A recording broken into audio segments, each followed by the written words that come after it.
السلام عليكم ورحمة الله وبركاته. أهلي وصحابي والمجتمع والناس، ازيكم عاملين ايه؟ الفيديو التاني بنتكلم فيه عن الشغل جوه مجالك بقى. كنا بنقول في الشغل أي حاجة إن أنت ممكن الأحسن إن أنت تتعلم تركي، لكن في الشغل بقى لو عايز تشتغل جوه مجالك يبقى لازم تعمل حاجتين. أولهم هو بقى إن أنت لازم تتعلم تركي، مش أحسن يعني، مفيش مفر هنا، لازم تتعلم تركي، تتعلم كويس، وممكن كمان تاخد شهادة قبل ما تسافر. دي أول حاجة. الحاجة التانية إنك لازم تعمل معادلة للشهاده بتاعتك اللي انت متخصص فيها بقى، دراستك في البكالوريوس او الليسانس، لازم تعمل له معادله او حاجه اسمها الدينكليك.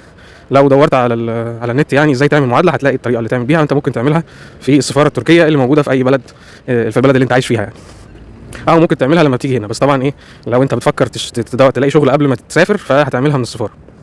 يبقى قلنا اللغه التركيه ده لازم، ومعادله الشهاده. بعد كده بقى زي ما حطيت لكم مواقع للشغل، لو انت عايز تشتغل اي حاجه، هحط لكم برده مواقع للشغل هتلاقوها في وصف الفيديو. في طبعا كذا حاجه يعني، في حاجات كتير زي اشكر وكارير اسمه ايه ده، ايشن اولسون، يعني في حاجات كتير هحط لكم الروابط بتاعتها، وتبتدوا بقى تدخلوا تشوفوا ايه الشغل في تخصصك، وتبتدي تراسل الناس وتبعت السي في وهكذا.